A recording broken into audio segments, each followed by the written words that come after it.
ಈ ಬಾರಿಯ ಸಂಕ್ರಾಂತಿಯ ನಂತರ ರಾಜಕೀಯ ಕ್ರಾಂತಿಗಳಿಗೆ ವೇಗ ಸಿಗಲಿದೆ. ರಾಜ್ಯ ಸಚಿವ ಸಂಪುಟಕ್ಕೆ ಸರ್ಜರಿ ಮಾಡೋದಕ್ಕೆ ಸಿಎಂ ಸಿದ್ದರಾಮಯ್ಯ ಪ್ಲಾನ್ ಮಾಡ್ಕೊಂಡಿದ್ದಾರೆ. ಎಲ್ಲವೂ ಅಂದುಕೊಂಡಂತೆ ಆಯಿತು ಅಂತ ಹೇಳಿ, ಆದರೆ ಬಹುತೇಕ ಈ ತಿಂಗಳ 19ರಿಂದ 25ರ ನಡುವೆನೇ ರಾಜ್ಯ ಸಚಿವ ಸಂಪುಟಕ್ಕೆ ಸರ್ಜರಿ ಆಗುವಂತಹ ಸಾಧ್ಯತೆ ಇದೆ. ಆದರೆ ಎಷ್ಟು ಮಂದಿ ಸಚಿವರುಗಳು ಸಂಪುಟದಿಂದ ಹೊರ ಹೋಗ್ತಾರೆ, ಎಷ್ಟು ಜನ ಒಳಗಡೆ ಬರ್ತಾರೆ, ಇದರ ಬಗ್ಗೆ ಇನ್ನೂ ಕೂಡ ಅಂತಿಮ ತೀರ್ಮಾನಗಳಾಗಿಲ್ಲ. ಈ ನಿಟ್ಟಿನಲ್ಲಿನೇ ರಾಹುಲ್ ಗಾಂಧಿ ಅವರ ಜೊತೆಗೆ ನಾಳೆ ಮೊದಲ ಸುತ್ತಿನ ಮಾತುಕತೆ ಆಗ್ಬೋದು. ಆದರೆ ಅದು ಏರ್ಪೋರ್ಟ್ನಲ್ಲಿ ಆಗುವಂತಹ ಮಾತುಕತೆ ಆಗೋದ್ರಿಂದಾಗಿ ಕೇವಲ ವಿಶ್ ಮಾಡೋದಕ್ಕೆ ಮಾತ್ರ ಸೀಮಿತ ಆಗಿ ನಮಗೆ ದೆಹಲಿಗೆ ಬರೋದಕ್ಕೆ ಒಂದು ಅಪಾಯಿಂಟ್ಮೆಂಟ್ ಕೊಡಿ ಅಂತ ಕೇಳೋದಕ್ಕೆ ಮಾತ್ರ ಮೀಸಲಾಗಬಹುದೇನೋ ಅನ್ನುವಂತಹ ಸಾಧ್ಯತೆಯು ಕೂಡ ಇದ್ದೇ ಇರುವಂಥದ್ದು. ಆದರೆ ರಾಹುಲ್ ಗಾಂಧಿ ಮೈಸೂರಿಗೆ ಬಂದಾಗ, ಮೈಸೂರಿಂದ ಅವರು ತಮಿಳುನಾಡಿಗೆ ಹೋಗ್ತಾ ಇದ್ದಾರೆ, ಅಲ್ಲಿಗೆ ಬಂದಾಗ ಅವ್ರನ್ನ ಮಾತನಾಡಿಸೋದಕ್ಕೆ, ಅವ್ರನ್ನ ಸ್ವಾಗತಿಸೋದಕ್ಕೆ ಸಿಎಂ ಮತ್ತು DCM ಇಬ್ಬರು ಕೂಡ ಮೈಸೂರಿಗೆ ಹೋಗ್ತಾ ಇದ್ದಾರೆ. ಅಲ್ಲಿ ಮಾತುಕತೆ ನಡೆಸುವಂತಹ ಸಾಧ್ಯತೆ ಇದೆ. ಆದರೆ ಎಷ್ಟರ ಮಟ್ಟಿಗೆ ಸಂಪುಟ ಪುನರ್ರಚನೆಗೆ ಅನುಮತಿ ಸಿಗುತ್ತೆ, ಸಿಗೋದಿಲ್ಲ ಅನ್ನೋದು ನಾಯಕರ ಜೊತೆಗಿನ ಚರ್ಚೆಯ ನಂತರ ತೀರ್ಮಾನ ಆಗಲಿದೆ.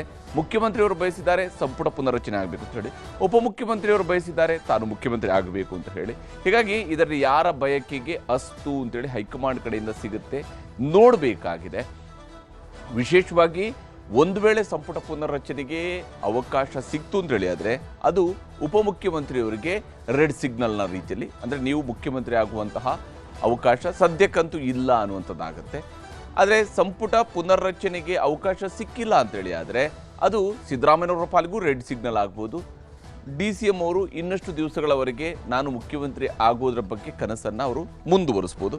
ಯಾವಾಗ, ಏನು, ಎತ್ತ, ಇದೆಲ್ಲವೂ ಕೂಡ ಕಾಲ ನಿರ್ಧಾರ ಮಾಡುವಂಥದ್ದು. ಮತ್ತೊಂದು ಕಡೆ ಸಿದ್ದರಾಮಯ್ಯನವ್ರಿಗೆ ಇದು ಕೂಡ ಒಂದು ರೀತಿಯಲ್ಲಿ ಪೂರಕ ಆಗಿರುತ್ತೆ. ಹಾಗೆಯೇ ಉಪಮುಖ್ಯಮಂತ್ರಿಗಳು ಕೂಡ ಮತ್ತೊಂದು ರೀತಿಯಲ್ಲಿ ಇದು ಪೂರಕನೇ ಅಂತಲೇ ಇದನ್ನು ಪರಿಗಣಿಸ್ಬೋದು. GBA ಎಲೆಕ್ಷನ್ಗೆ ಒಂದು ಟೈಮ್ ಲೈನನ್ನು ಈಗಾಗಲೇ ಸುಪ್ರೀಂ ಕೋರ್ಟ್ ಹೇಳಿದೆ.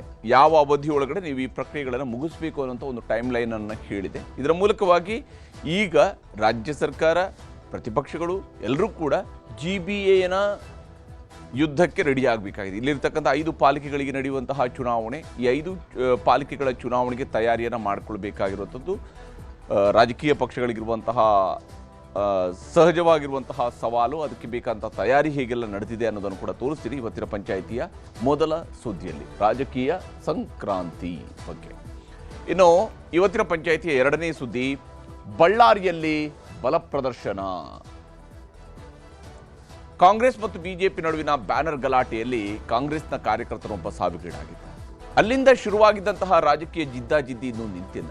ರೆಡ್ಡಿ ಬ್ರದರ್ಸ್ ಬಳ್ಳಾರಿಯಿಂದ ಬೆಂಗಳೂರುವರೆಗೆ ಪಾದಯಾತ್ರೆ ನಡೆಸಬೇಕು ಅನ್ನೋಂಥ ಪ್ಲಾನ್ ಅನ್ನ ಹೊಂದಿದ್ದಾರೆ. ಯಾಕಂದ್ರೆ ಭರತ್ ರೆಡ್ಡಿ ಅರೆಸ್ಟ್ ಆಗಲೇಬೇಕು ಅನ್ನೋಂಥದ್ದು ಜನಾರ್ದನ್ ರೆಡ್ಡಿ ಮತ್ತು ಬಿ ಶ್ರೀರಾಮುಲು ಅವರು ಮಾಡ್ತಾ ಇರುವಂತಹ ಆಗ್ರಹ. ಆದರೆ ಅದಕ್ಕೆ ಬಿಜೆಪಿ ನಾಯಕರಿಂದ, ಅಂದರೆ ಪಾದಯಾತ್ರೆ ನಡೆಸುವಂತಹ ಏನು ಯೋಚನೆಯನ್ನು ರೆಡ್ಡಿ ಬ್ರದರ್ಸ್ ಹೊಂದಿದ್ದಾರೆ, ವಿಶೇಷವಾಗಿ ಜನಾರ್ದನ್ ರೆಡ್ಡಿ ಮತ್ತು ಶ್ರೀರಾಮುಲು ಅವರು ಹೊಂದಿದ್ದಾರೆ. ಅದಕ್ಕೆ ರಾಜ್ಯ ನಾಯಕರಿಂದ ಇನ್ನೂ ಕೂಡ ಗ್ರೀನ್ ಸಿಗ್ನಲ್ ಸಿಕ್ಕಿಲ್ಲ. ಹಾಗಿದ್ದರೂ ಬಳ್ಳಾರಿಯಲ್ಲಿ ಬಲ ಪ್ರದರ್ಶನಕ್ಕೆ ಬಿಜೆಪಿ ನಾಯಕರು ಮುಂದಾಗಿದ್ದಾರೆ. ಜನವರಿ 17ರಂದು ಬೃಹತ್ ಸಮಾವೇಶವನ್ನು ನಡೆಸೋದಕ್ಕೆ ತಯಾರಿ ಕೂಡ ನಡೆದಿದೆ. ಅದಕ್ಕೆ ಬೇಕಾದಂತಹ ತಯಾರಿ ಹೇಗೆಲ್ಲ ಆಗ್ತಿದೆ ಅನ್ನೋದನ್ನು ನಿಮಗೆ ತೋರಿಸ್ತೀನಿ ಇವತ್ತಿನ ಪಂಚಾಯಿತಿಯ ಎರಡನೇ ಸುದ್ದಿಯಲ್ಲಿ. ಈಗ ಮೊದಲ ಸುದ್ದಿ ಕಡೆಗೆ ಹೋಗೋಣ. ರಾಜಕೀಯ ಸಂಕ್ರಾಂತಿಯ ಬಗ್ಗೆ. ಒಂದು ಕಡೆ ರಾಜ್ಯ ಸಚಿವ ಸಂಪುಟದ ಪುನರ್ರಚನೆ ಆಗಬೇಕು ಅಂತೇಳಿ ಸಿದ್ದರಾಮಯ್ಯನವರ ಬಯಕೆ, ಕರ್ನಾಟಕದ ಮುಖ್ಯಮಂತ್ರಿ ಆಗಬೇಕು ಅನ್ನೋಂಥದ್ದು ಶಿವಕುಮಾರ್ ಅವರ ಬಯಕೆ. ಎರಡು ಬಯಕೆಗಳ ನಡುವೆ ಬಹುತೇಕ ಸಿದ್ದರಾಮಯ್ಯನವರ ಬಯಕೆ ಈಡೇರುವ ಹಂತಕ್ಕೆ ಬಂದಂಗೆ ಕಾಣ್ತಾ ಇದೆ. ಅದಕ್ಕೆ ಬೇಕಾದಂಥ ತಯಾರಿಗಳಾಗಿದ್ದಾವೆ. ಖರ್ಗೆ ಅವರು ಕೂಡ ಹೇಳಿದ್ದಾರೆ, ಯಾವಾಗ ಅವಶ್ಯಕತೆ ಇದೆಯೋ ಆವಾಗ ಮಾತ್ರ ನಾವು ದೆಹಲಿಗೆ ಕರಿತೀವಿ ಅನ್ನೋಂಥ ಹೇಳೋದ್ರ ಮೂಲಕ ಸದ್ಯಕ್ಕೆ ಕರಿಬೇಕಾ ಅನ್ನುವಂತಹ ಪ್ಲಾನ್ ನಮ್ಮ ಹತ್ರ ಇನ್ನೂ ಇಲ್ಲ ಅಂತ ತಿಳಿಸಿದ್ದಾರೆ. ರಾಹುಲ್ ಗಾಂಧಿ ಅವರು ಮೈಸೂರಿಗೆ ಬರುತ್ತಾ ಇರೋದ್ರಿಂದಾಗಿ ಅವ್ರನ್ನ ಅಲ್ಲೇ ಹೋಗಿ ಭೇಟಿ ಆಗೋದಕ್ಕೆ ಸಿಎಂ ಮತ್ತು DCM ಇಬ್ಬರು ಕೂಡ ತಯಾರಿಯನ್ನು ಮಾಡಿಕೊಂಡಿದ್ದಾರೆ. ಯಾವ್ಯಾವ ಬೆಳವಣಿಗೆಗಳು ಕಾಂಗ್ರೆಸ್ನ ಒಳಗಡೆ ನಡೀತಾ ಇದೆ, ಹಾಗೆಯೇ GBA ಎಲೆಕ್ಷನ್ಗೆ ಸಂಬಂಧಪಟ್ಟಂತೆ ಏನೆಲ್ಲ ಬೆಳವಣಿಗೆಗಳು ನಡೀತಿದ್ದಾವೆ ಅನ್ನೋದನ್ನು ಈ ವರದಿ ಮೂಲಕ ತೋರಿಸ್ತೀನಿ.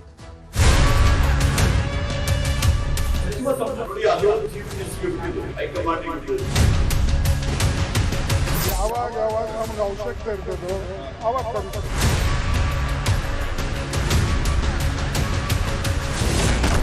ಸಂಕ್ರಾಂತಿ ಬಳಿಕ ಸಂಪುಟ ಪುನರಚನೆ ಫಿಕ್ಸ್.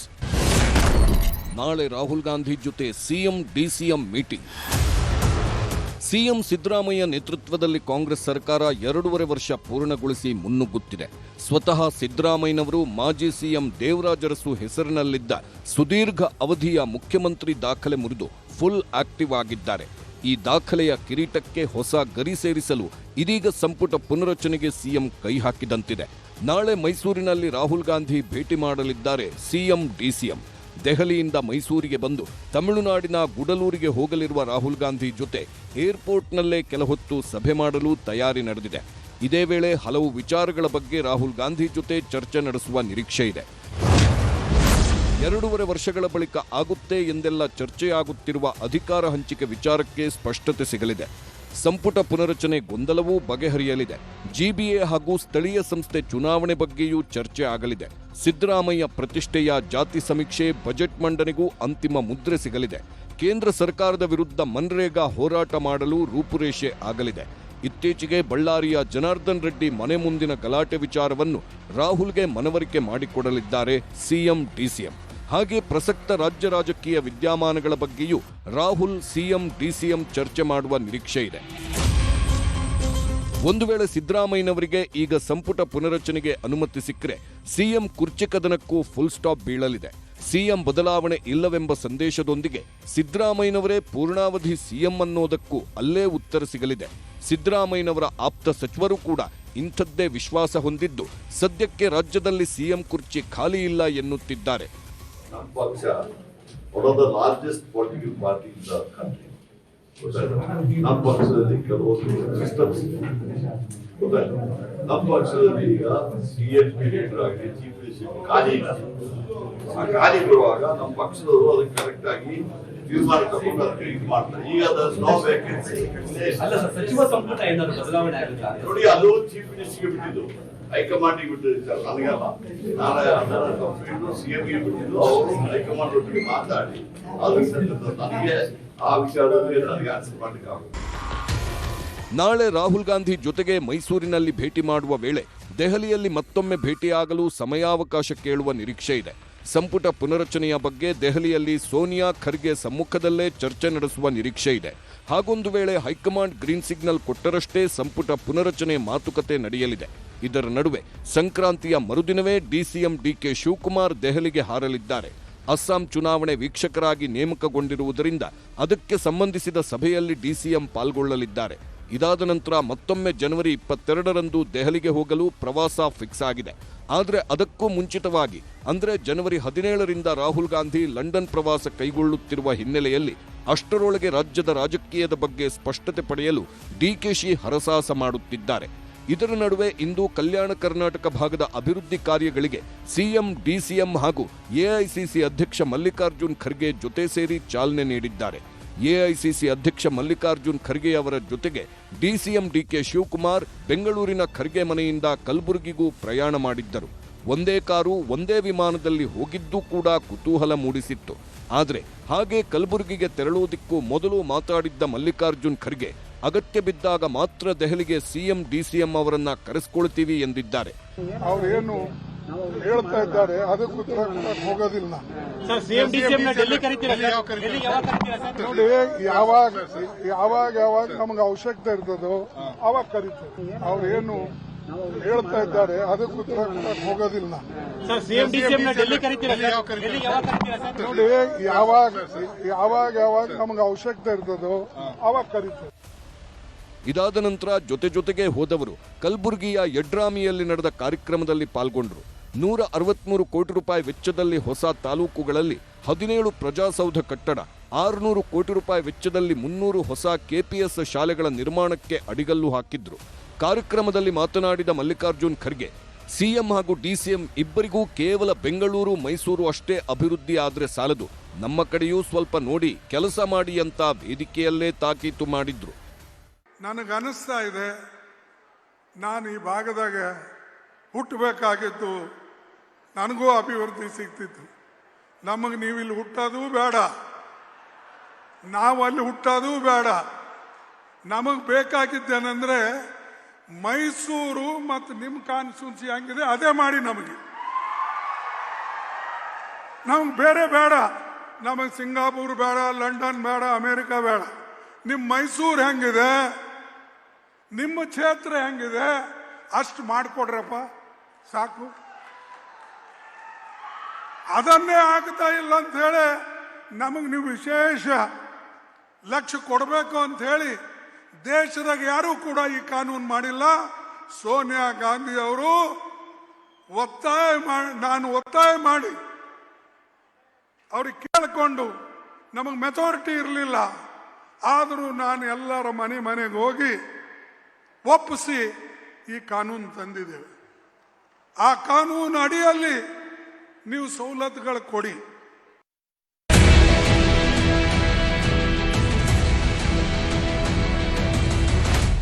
ಇನ್ನು ನಾಳೆ ಸಿಎಂ ಹಾಗೂ ಡಿಸಿಎಂ ರಾಹುಲ್ ಗಾಂಧಿ ಅವರ ಜೊತೆಗೆ ಚರ್ಚೆಯ ವೇಳೆ ಸ್ಥಳೀಯ ಸಂಸ್ಥೆಗಳ ಚುನಾವಣೆಯ ಸಿದ್ಧತೆ ಬಗ್ಗೆಯೂ ಮಾತುಕತೆ ನಡೆಸುವ ನಿರೀಕ್ಷೆ ಇದೆ. ಅದೇ ಹೊತ್ತಲ್ಲೇ ಜಿಬಿಎ ಚುನಾವಣೆ ಮಾಡಲೇಬೇಕೆಂದು ಸುಪ್ರೀಂ ಕೋರ್ಟ್ ಆದೇಶ ಮಾಡಿದ್ದು ಜೂನ್ 30ರ ಡೆಡ್ಲೈನ್ ನೀಡಿದೆ.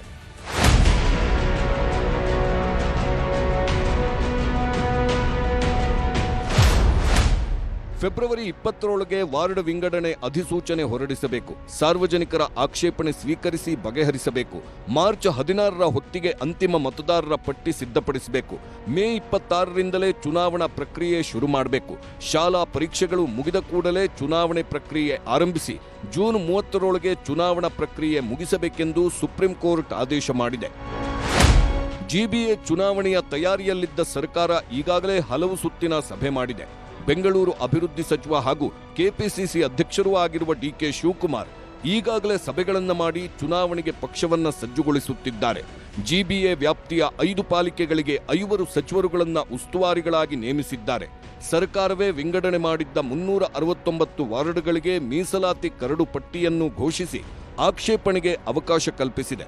ಮತದಾರರ ಅಂತಿಮ ಪಟ್ಟಿ ಘೋಷಣೆಯಾದರೆ ಬಹುತೇಕ ಚುನಾವಣೆ ಪ್ರಕ್ರಿಯೆ ಅಂತಿಮವಾಗಲಿದೆ. ನಾಯಕತ್ವಕ್ಕೂ ಈ ಚುನಾವಣೆಗೂ ಯಾವ ಸಂಬಂಧನೂ ಇಲ್ಲ. ಬೆಂಗಳೂರು ಜನತೆ ಪ್ರಬುದ್ಧ ಮತದಾರರು, ಅವರು ಪ್ರಬುದ್ಧವಾಗಿ ಯೋಚನೆ ಮಾಡಬೇಕು. ಕಾವೇರಿ ನೀರು ತಂದಿರ್ತಕ್ಕಂಥದ್ದು ನಮ್ಮ ಕಾಂಗ್ರೆಸ್ ಪಕ್ಷನೇ. ಬೆಂಗಳೂರು ವ್ಯಾಪಕವಾಗಿ ಬಿಡಿ ಲೇಔಟ್ಸು, CIT ಇದ್ದಾಗ ಲೇಔಟ್ ಮಾಡಿದ್ದು, ಜನತೆಗೆ ಇಲ್ಲಿ ಸೈಟ್ಗಳು ಕೊಟ್ಟಿದ್ದು ಕೂಡ ಕಾಂಗ್ರೆಸ್ ಸರ್ಕಾರ. ಮತ್ತೆ ಸ್ಟಾರ್ ಮಾಡೆಲ್ ರೈನ್ಸ್ ಮಾಡಿದ್ದು, ಮೆಟ್ರೋ ರೈಲು, ಅದೇ ರೀತಿ ಏರ್ಪೋರ್ಟು, ನಾಯಂಡಹಳ್ಳಿ ಎಲ್ಲ ಜಂಕ್ಷನ್, ಮೈಸೂರು ರೋಡ್ ಜಂಕ್ಷನ್ ಅದಿರುವ ಫ್ಲೈಓವರ್ ಇರ್ಬೋದು, ನೆಲಮಂಗಲ ಫ್ಲೈಓವರ್ ಇರ್ಬೋದು, ಅಥವಾ Hosur road electronic city flyover ಇರ್ಬೋದು, ಎಲ್ಲ ಗುರುತಿರ್ತಕ್ಕಂಥದ್ದೇ ನಮ್ಮ ಕಾಂಗ್ರೆಸ್ ಪಕ್ಷದ ಸಾಧನೆ. ಇನ್ನು ಪ್ರತಿಪಕ್ಷ ಬಿಜೆಪಿ ಕೂಡ ನಾವು ಎಲೆಕ್ಷನ್ಗೆ ರೆಡಿ ಎಂದು ಘೋಷಿಸಿದೆ. ನಾವು ಬಿಜೆಪಿ ಮೊದಲಿಂದನೂ ಚುನಾವಣೆ ಮಾಡಿ ಅಂತಾನೆ ಹೇಳ್ತಾ ಇದ್ದೀವಿ. ನಿಮಗೆ ವಾರ್ಡ್ಗಳ ಮೀಸಲಾತಿ ಮಾಡೋಕ್ಕಾಗಿಲ್ಲ ಅಂದರೆ 198ಗೆ ಮಾಡಿ ಅಂತಲೂ ನಾವು ಅಪೀಲ್ ಮಾಡಿದ್ದೀರಿ ಕೋರ್ಟ್ಗೆ. ನಾವು ಕೂಡ ಸುಪ್ರೀಂ ಕೋರ್ಟ್ಗೆ ಹೋಗಿದ್ದೀವಿ. ಆದರೆ ಈಗೆಲ್ಲ ವಾರ್ಡ್ಗಳು ಇವೆಲ್ಲ ಕ್ಯಾಟಗರಿ ಎಲ್ಲ ಮಾಡಿರೋದ್ರಿಂದ ಬೇಗ ಚುನಾವಣೆ ಮಾಡಿ ನಾವು ರೆಡಿ ಇದ್ದೀರಿ. ಈ ಚುನಾವಣೆ ಗೆಲ್ಲಕ್ಕೆ ರಾಜ್ಯದಲ್ಲಿ ಕಾಂಗ್ರೆಸ್ ಮಾಡಿರೋಂಥ ಗುಂಡಿಗಳೇ ಸಾಕು. ರಾಜ್ಯದಲ್ಲಿ ಬಿದ್ದಿರೋಂಥ ಗುಂಡಿಗಳು, ಅದರಲ್ಲಿ ಸತ್ತಿರೋಂಥ ಜನ ಪಾಪ, ಏಟ್ ತಿಂದಿರೋರು, ಕಸದ ರಾಶಿ ಬಿದ್ದಿರುವಂಥದ್ದು, ಕಾನೂನು ಸುವ್ಯವಸ್ಥೆ ಹಾಳಾಗಿರೋದು, ಇದಕ್ಕಿಂತ ಬೇರೆ ವಿಚಾರಗಳೇನು ಬೇಕಾ? ಕಾಂಗ್ರೆಸ್ ಈ ಸರಿ ಬೆಂಗಳೂರಲ್ಲಿ ನೆಲ ಕಚ್ಚುತ್ತೆ. ಅಷ್ಟು ಪಾಪವನ್ನು ಮಾಡಿದ್ದಾರೆ. ಬೆಂಗಳೂರು ಜನತೆಗೆ ದ್ರೋಹವನ್ನು ಬಗೆತಾರೆ. ನಾವು ಚುನಾವಣೆಗೆ ರೆಡಿ. ನಾವಂತೂ ಚುನಾವಣೆಗೆ ಯಾವತ್ತೂ ಕೂಡ ಸಿದ್ಧವಾಗಿದ್ದೀವಿ. ಈಗಾಗಲೇ ಸಭೆಗಳನ್ನು ಕೂಡ ನಾವು ಮಾಡಿದ್ದೀವಿ. ಇನ್ನೊಂದು ವಾರದಲ್ಲಿ ಚುನಾವಣೆ ಆದರೂ ಕೂಡ ಭಾರತೀಯ ಜನತಾ ಪಾರ್ಟಿ ಎಲ್ಲ ಸಿದ್ಧತೆಗಳನ್ನು ಕೂಡ ಅವರು ಏನೇ ಕುತಂತ್ರವನ್ನು ಮಾಡಿ ಮೀಸಲಾತಿಗಳನ್ನು ಅವರು ಇಷ್ಟಾನುಸಾರ ಮಾಡಿದ್ರು ಕೂಡ ನಾವು ಚುನಾವಣೆಗಂತೂ ಸಿದ್ಧವಾಗಿದ್ದೀವಿ. ಯಾವ ಮಟ್ಟಕ್ಕೆ ಈ ಬೆಂಗಳೂರನ್ನ ಇವರು ಇವತ್ತು ಕಾಡಿಸಿದ್ದಾರೆ. ಮಳೆ ಬಂದ್ರೆ ಸಾಕು ಬೋಟ್ಗಳಲ್ಲಿ ಓಡಾಡ್ತಕ್ಕಂಥ ಪರಿಸ್ಥಿತಿ ಇತ್ತು. ರಸ್ತೆ ಗುಂಡಿಗಳನ್ನು ಮುಚ್ಚಲಾರದ ಪರಿಸ್ಥಿತಿ ಇತ್ತು. ಜನರಿಗೆಲ್ಲ ಗೊತ್ತಿದೆ. ಈಗ ಜನರೇ ಆ ಗುಂಡಿಗಳಲ್ಲಿ ಕಾಂಗ್ರೆಸ್ ಅನ್ನು ಹಾಕಿ ಮುಚ್ಚುವ ಕಾಲ ಬಂದಿದೆ. ನನಗನ್ನಿಸ್ತದೆ ಈ ಚುನಾವಣೆಯಲ್ಲಿ ಏನು ಕಾಂಗ್ರೆಸ್ ಗುಣಿ ಬಿದ್ದಿತ್ತಲ್ಲ, ಆ ಗುಣಿಯಲ್ಲೇ ಕಾಂಗ್ರೆಸ್ ಅನ್ನು ಜನ ಮುಚ್ಚುತ್ತಾರೆ. ಭಾರತೀಯ ಜನತಾ ಪಕ್ಷ ಚುನಾವಣೆ ಮಾಡಲಿಕ್ಕೆ ಸಿದ್ಧವಾಗಿದೆ ಅಂತಕ್ಕಂಥ ಮಾತನ್ನು ಹೇಳಲಿಕ್ಕೆ ಬಯಸ್ತೀನಿ. ಈ ಮಧ್ಯೆ ಸ್ಥಳೀಯ ಸಂಸ್ಥೆಗಳ ಚುನಾವಣೆಗಳಲ್ಲಿ ಮೈತ್ರಿ ಇಲ್ಲವೇ ಇಲ್ಲ ಎಂದು ದೇವೇಗೌಡರು ಹೇಳಿರೋದು ಕೂಡ ಬಿಜೆಪಿಯಲ್ಲಿ ಒಂದಷ್ಟು ತಲ್ಲಣ ಸೃಷ್ಟಿಸಿದೆ. ಮೈತ್ರಿಯನ್ನ ಜಿಬಿಎ ಚುನಾವಣೆಯಲ್ಲಿ ಮುಂದುವರಿಸಬೇಕಾ ಬೇಡವಾ ಎಂಬ ಗೊಂದಲಗಳೂ ಮೂಡಿವೆ. ಬಿಜೆಪಿ ನಾಯಕರಲ್ಲಿ ಕೆಲವರು ವರಿಷ್ಠರು ತೀರ್ಮಾನ ಕೈಗೊಳ್ಳುತ್ತಾರೆ ಅಂದ್ರೆ ಇನ್ನು ಕೆಲವರು ಜೊತೆಯಲ್ಲೇ ಚುನಾವಣೆ ಎದುರಿಸುತ್ತೇವೆ ಎನ್ನುತ್ತಿದ್ದಾರೆ. ಅದನ್ನು ನಮ್ಮ ರಾಷ್ಟ್ರೀಯ ನಾಯಕರು ತೀರ್ಮಾನ ಮಾಡ್ತಾರೆ. ಇನ್ನೇನು ಕೆಲವೇ ದಿನಗಳಲ್ಲಿ ಹೊಸ ನಮ್ಮ ರಾಷ್ಟ್ರೀಯ ಅಧ್ಯಕ್ಷರು ಸ್ವೇರಿಂಗ್ ಮಾಡ್ತಾರೆ. ಸೊ ಅದಾದಮೇಲೆ ನಾನು ಮೊನ್ನೆನೂ ಕೂಡ ಹೋಗಿ ಭೇಟಿ ಮಾಡಿ ಬಂದಿದ್ದೀನಿ, ನಮ್ಮ ಅಧ್ಯಕ್ಷರನ್ನ ಮತ್ತು ಹಳೆಯ ಅಧ್ಯಕ್ಷರನ್ನ ಇಬ್ಬರನ್ನೂ ಭೇಟಿ ಮಾಡಿ ಬಂದಿದ್ದೀನಿ. ಕರ್ನಾಟಕದ ಬಗ್ಗೆ ಅವರು ಈ ಚುನಾವಣೆ ಬಗ್ಗೆ, ಒಂದು ಮೈತ್ರಿಯ ಬಗ್ಗೆ ಅವರು JDSನ ಮುಖ್ಯಸ್ಥರ ಜೊತೆ ಮಾತಾಡ್ತಾರೆ. ಕೇಂದ್ರದವರು ಸಮನ್ವಯ ಸಮಿತಿ ಏನು ತೀರ್ಮಾನ ಮಾಡುತ್ತೋ ಅದಕ್ಕೆ ನಾವು ಬದ್ಧರಿದ್ದೀವಿ. ಇನ್ನೊಂದು ವಾರದಲ್ಲಿ ಚುನಾವಣೆ ಆದರೂ ಕೂಡ ಭಾರತೀಯ ಜನತಾ ಪಾರ್ಟಿ ಎಲ್ಲ ಸಿದ್ಧತೆಗಳನ್ನು ಕೂಡ ಅವರು ಏನೇ ಕುತಂತ್ರವನ್ನು ಮಾಡಿ ಮೀಸಲಾತಿಗಳನ್ನು ಅವರು ಇಷ್ಟಾನುಸಾರ ಮಾಡಿದ್ರು ಕೂಡ ನಾವು ಚುನಾವಣೆಗಂತೂ ಸಿದ್ಧವಾಗಿದ್ದೀವಿ. 5 GBAಗಳಲ್ಲೂ ಕೂಡ ಭಾರತೀಯ ಜನತಾ ಪಾರ್ಟಿ ಮತ್ತು JDS ಜೊತೆಯಲ್ಲಿ ನಾವು 5 ಕಡೆ ಮೇಯರ್ಗಳನ್ನು ಗೆಲ್ತಕ್ಕಂಥ ಅವಕಾಶ ನಮ್ಗೆ ಜಾಸ್ತಿ ಇದೆ. ಹೀಗೆ ಮೈತ್ರಿ ಜಂಜಾಟದ ಮಧ್ಯೆಯೇ ಇದೀಗ ಎಲ್ಲರೂ GBA ಎಲೆಕ್ಷನ್ಗೆ ಸಿದ್ಧತೆಗಳು ಆರಂಭಗೊಂಡಿವೆ.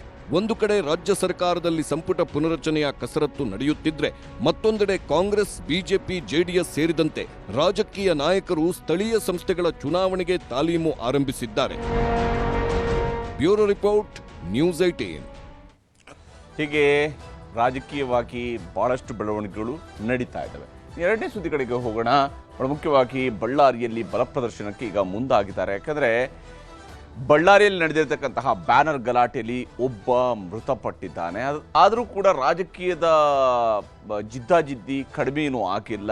ಬಿದ್ದಿರುವಂತಹ ಬುಲೆಟ್ಗಳಿಂದ ಹಿಡಿದು ವೈರಲ್ ಆಗ್ತಿರುವಂತಹ ವಿಡಿಯೋಗಳವರೆಗೆ, ಆಡಿರುವಂತಹ ಮಾತುಗಳಿಂದ ಹಿಡಿದು ಹಾಕಿರುವ ಸವಾಲುಗಳವರೆಗೆ ಸಾಕಷ್ಟು ಚರ್ಚೆಗಳು ಇಲ್ಲಿ ನಡೀತಾ ಇದ್ದಾವೆ. ಈಗ ಬಳ್ಳಾರಿಯಲ್ಲಿ ಬಿಜೆಪಿಯವರ ಬಲ ಪ್ರದರ್ಶನ ಕೂಡ ನಡೆಯುವುದಿದೆ. ವಿಶೇಷವಾಗಿ ಈ ಬಳ್ಳಾರಿ ಗಲಾಟೆಗೆ ಸಂಬಂಧಪಟ್ಟಂತೆ, ಬಳ್ಳಾರಿಯ ಜನಾರ್ದನ್ ರೆಡ್ಡಿ ಮನೆ ಬಳಿಯ ಗಲಾಟೆ ಸಂಬಂಧ ರಾಜ್ಯ ನಾಯಕರಿಗೆ ಇವತ್ತು ದೂರನ್ನು ಕೊಟ್ಟಿದ್ದಾರೆ. ಶ್ರೀರಾಮುಲುವರು ಬೆಂಗಳೂರಿಗೆ ಬಂದಿದ್ದಾರೆ. ಶ್ರೀರಾಮುಲುವರು ಬೆಂಗಳೂರಿಗೆ ಬಂದು ಇಲ್ಲಿ ರಾಜ್ಯ ನಾಯಕರುಗಳಿಗೆ ದೂರನ್ನು ಕೊಟ್ಟಿದ್ದಾರೆ. ಮತ್ತು ಬೆಂಗಳೂರಿನ ಬಿಜೆಪಿ ಕಚೇರಿಯಲ್ಲಿ ಯಡಿಯೂರಪ್ಪ ಸೇರಿದಂತೆ ಹಿರಿಯರಿಗೆ ಶ್ರೀರಾಮುಲುವರು ದೂರು ಸಲ್ಲಿಸಿದ್ದಾರೆ. ಏನೇನಾಗಿದೆ ಅನ್ನೋದರ ಬಗ್ಗೆ ವಿವರಿಸಿದ್ದಾರೆ. ವರ್ಷದ ಮೊದಲ ದಿನವೇ ನಡೆದ ಘಟನೆಯ ಬಗ್ಗೆ ಸುದೀರ್ಘ ಚರ್ಚೆಯೂ ಕೂಡ ನಡೆದಿದೆ. ಏನೇನಾಗಿದೆ ಬಳ್ಳಾರಿಯಲ್ಲಿ ಅನ್ನುವಂಥದ್ದನ್ನು ವಿವರಿಸುವಂತಹ ಕೆಲಸವನ್ನು ಶ್ರೀರಾಮುಲುವರು ಮಾಡಿದ್ದಾರೆ. ಹಾಗೆಯೇ ಕಾಂಗ್ರೆಸ್ನವರ ದಾಳಿಯಿಂದ ಅಮಾಯಕನ ಸಾವು ಎಂದು ವಿವರಣೆಯನ್ನು ಕೂಡ ಕೊಟ್ಟಿದ್ದಾರೆ. ಕಾಂಗ್ರೆಸ್ನವರದ್ದೇ ದಾಳಿಯಿಂದಾಗಿ ಒಬ್ಬ ಅಮಾಯಕನ ಸಾವಾಗಿದೆ, ಕಾಂಗ್ರೆಸ್ ಕಾರ್ಯಕರ್ತನ ಸಾವಾಗಿದೆ. ಬಳ್ಳಾರಿಗೆ ಬಂದು ಧೈರ್ಯ ತುಂಬಿದ ನಾಯಕರಿಗೆ ಧನ್ಯವಾದವನ್ನು ಹೇಳುವಂತಹ ಕೆಲಸವನ್ನು ಕೂಡ ಈ ಸಂದರ್ಭದಲ್ಲಿ ಶ್ರೀರಾಮುಲುವರು ಮಾಡಿದ್ದಾರೆ. ಪಕ್ಷದ ನಾಯಕರುಗಳು ಯಾರ್ಯಾರು ಬಳ್ಳಾರಿಗೆ ಬಂದು ಧೈರ್ಯ ತುಂಬಿದ್ದೀರಿ ಅವರೆಲ್ಲರೂ ಕೂಡ ಧನ್ಯವಾದ ಅಂತ ಹೇಳಿದ್ದಾರೆ. ಹಾಗೂ ಬಳ್ಳಾರಿ ಶಾಸಕರ ಪರವಾಗಿ ಸರ್ಕಾರ ನಿಂತಿದೆ ಅಂತ ಹೇಳಿ ಹಿರಿಯರಿಗೆ ದೂರನ್ನು ಕೊಟ್ಟಿದ್ದಾರೆ. ಬಳ್ಳಾರಿ ಶಾಸಕರಾಗಿರ್ತಕ್ಕಂಥ, ಬಳ್ಳಾರಿ ವಿಧಾನಸಭಾ ಕ್ಷೇತ್ರ ಶಾಸಕರಾಗಿರುವಂತಹ ಭರತ್ ರೆಡ್ಡಿಯವರ ಪರವಾಗಿ ಸರ್ಕಾರ ನಿಂತಿದೆ ಅಂತ ಹೇಳಿ, ಹೀಗಾಗಿ ಭರತ್ ರೆಡ್ಡಿಗೆ ರಕ್ಷಣೆ ಕೊಡ್ತಾ ಇದ್ದಾರೆ. ಕಾರ್ಯಕರ್ತರನ್ನು ಕೊಂದಿರುವಂತಹ ಶಾಸಕ ಭರತ್ ರೆಡ್ಡಿ ಅನ್ನುವಂಥ ಆರೋಪವನ್ನು ಕೂಡ ಶ್ರೀರಾಮುಲುವರು ವರಿಷ್ಠರ ಮುಂದೆ ಮಾಡಿದ್ದಾರೆ. ರಾಜ್ಯ ನಾಯಕರುಗಳ ಮುಂದೆ ಈ ಒಂದು ಆರೋಪವನ್ನು ಕೂಡ ಮಾಡಿದ್ದಾರೆ. ಇಲ್ಲಿ ಬಹಳ ಮುಖ್ಯವಾಗಿ ಪಾದಯಾತ್ರೆ ಇಲ್ಲ, ಬೃಹತ್ ರ್ಯಾಲಿ ಮಾತ್ರ ಅನ್ನುವಂತಹ ತೀರ್ಮಾನಕ್ಕೆ ಬಹುತೇಕ ಬಂದಂಗೆ ಕಾಣ್ತಾ ಇದೆ. ಹಿರಿಯರ ಭೇಟಿಗೂ ಮುಂಚಿತವಾಗಿ ರಾಜ್ಯಾಧ್ಯಕ್ಷ BY ವಿಜೇಂದ್ರ ಅವರ ಜೊತೆಗೆ ಸಭೆಯನ್ನು ನಡೆಸಿದ್ದಾರೆ ಶ್ರೀರಾಮುಲುವರು. ಅವರ ಪ್ಲಾನ್ ಇದ್ದಂಥದ್ದು ಬಳ್ಳಾರಿಯಿಂದ ಬೆಂಗಳೂರು ತನಕ ಪಾದಯಾತ್ರೆ ನಡೆಸಬೇಕು ಅಂತೇಳಿ. ಇದರ ನಡುವೆ ಜನವರಿ 17ರಂದು ಬಳ್ಳಾರಿಯಲ್ಲಿ ಬೃಹತ್ ಸಮಾವೇಶಕ್ಕೂ ಕೂಡ ನಿರ್ಧಾರವನ್ನು ಕೈಗೊಳ್ಳಲಾಗಿದೆ. ಸಮಾವೇಶದ ನಂತರ ಪಾದಯಾತ್ರೆಯೂ ಕೂಡ ಶುರುವಾಗಬೇಕು ಅನ್ನುವಂತಹ ಯೋಚನೆಯೂ ಕೂಡ ರೆಡ್ಡಿ ಸಹೋದರರಲ್ಲಿ ಇದ್ದೇ ಇದೆ. ಆದರೆ ಪಾದಯಾತ್ರೆ ಮಾಡೋದಕ್ಕೆ ರೆಡ್ಡಿ ಬ್ರದರ್ಸ್ಗೆ ಅನುಮತಿಯನ್ನು BY ವಿಜೇಂದ್ರ ಅವರು ಕೊಟ್ಟಿಲ್ಲ. ಈ ಹಂತದಲ್ಲಿ ಪಾದಯಾತ್ರೆಯನ್ನು ಮಾಡಬೇಕಾ ಅಂತೇಳಿ ಮತ್ತು ಯಾವ ವಿಷಯವನ್ನು ಮುಂದಿಟ್ಟುಕೊಂಡು ಪಾದಯಾತ್ರೆಯನ್ನು ನಡೆಸುವಂಥದ್ದು ಅನ್ನೋದು ಕೂಡ ಮುಖ್ಯ ಆಗುತ್ತೆ. ಇಲ್ಲೀಗ ಕೊಲೆಯಾಗಿರುವಂಥ ಕಾರ್ಯಕರ್ತ ಕೂಡ ಕಾಂಗ್ರೆಸ್ನ ಕಾರ್ಯಕರ್ತ. ಗಲಾಟೆ ಆಗಿದೆ, ಬ್ಯಾನರ್ಗೆ ಸಂಬಂಧಪಟ್ಟಂತೆ ಗಲಾಟೆ ಆಗಿದೆ. ಈಗ ಇದೇ ವಿಚಾರವನ್ನು ಇಟ್ಟುಕೊಂಡು ಬೆಂಗಳೂರಿನವರೆಗೆ ಪಾದಯಾತ್ರೆ ನಡೆಸಿ ಶಾಸಕ ಭರತ್ ರೆಡ್ಡಿ ಅವರನ್ನ ಅರೆಸ್ಟ್ ಮಾಡಬೇಕು ಅನ್ನೋಂಥ ಕಾರಣಕ್ಕಾಗಿ ಮಾಡಬೇಕಾ ಅನ್ನೋಂಥ ವಿಚಾರಗಳು ಕೂಡ ಸಹಜವಾಗಿಯೇ ಚರ್ಚೆಯಲ್ಲಿದ್ದಾವೆ. ಎಲ್ಲ ವಿಚಾರ ತಿಳಿದುಕೊಂಡು ಹೇಳ್ತೇವೆ ಅಂತ ಹೇಳಿ ವಿಜೇಂದ್ರ ಅವರು ಹೇಳಿ ಕಳಿಸಿದ್ದಾರೆ. ಅಂದರೆ ಪಾದಯಾತ್ರೆಯ ಸಾಧ್ಯತೆಗಳ ಬಗ್ಗೆ ನಾವು ಎಲ್ಲ ವಿಚಾರಗಳನ್ನು ತಿಳ್ಕೊಂಡು ನಿರ್ಧಾರವನ್ನು ಪ್ರಕಟಿಸ್ತೀವಿ, ಅಲ್ಲಿವರೆಗೆ ನೀವು ಸುಮ್ಮನಿರಿ, ಪಾದಯಾತ್ರೆಗೆ ಬೇಡ, ಈಗ ಸಿದ್ಧತೆ ಸಮಾವೇಶದ ಬಗ್ಗೆ ಇರಲಿ ಅಂತೇಳಿ.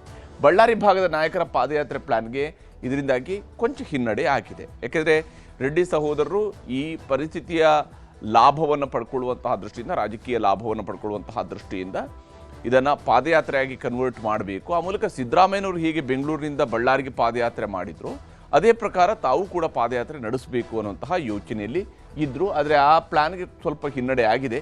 ಪಕ್ಷದ ನಿರ್ದೇಶನದಂತೆ ಮುಂದುವರಿಯೋದಕ್ಕೆ ರೆಡ್ಡಿ ಮತ್ತು ರಾಮುಲು ನಿರ್ಧರಿಸಿದ್ದಾರೆ. ಹಾಗೆಂದರೆ ಅವರು ಕೂಡ ಇದರಲ್ಲಿ ಪ್ರತಿಷ್ಠೆಗೆ ತೆಗೆದುಕೊಳ್ಳುವಂತಹ ವಿಚಾರಗಳೇನೂ ಇಲ್ಲ. ಅವರು ಕೂಡ ಪಕ್ಷದ ನಿರ್ದೇಶನದಂತೆ ಮುಂದುವರಿಯೋದಕ್ಕೆ ನಿರ್ಧರಿಸಿದ್ದಾರೆ. ಪಕ್ಷ ಏನು ಹೇಳುತ್ತೆ ಹಾಗೆ ನಡೆಸ್ಕೊಳ್ತೀವಿ.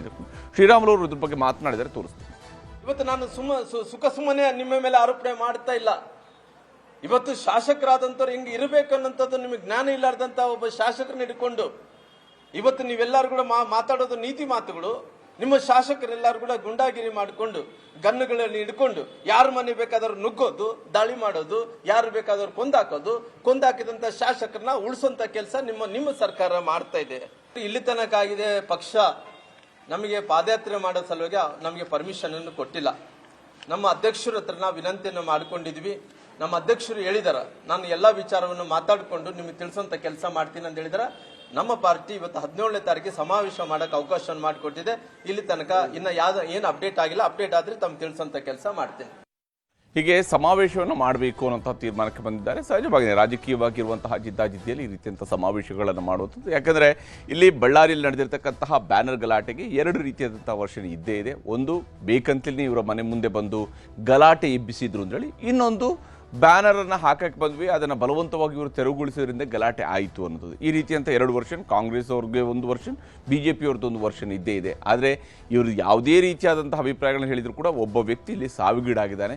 ಇದಾದ ನಂತರವೂ ಕೂಡ ರಾಜಕೀಯ ಜಿದ್ದಾಜಿದ್ದಿ ಮುಂದುವರಿತಾ ಇದೆ. ಇದು ಎಲ್ಲಿವರೆಗೆ ಹೋಗುತ್ತೆ ಅನ್ನುವಂಥದ್ದೇ ಬಹಳ ಮುಖ್ಯವಾಗಿರುವಂತಹ ಪ್ರಶ್ನೆ.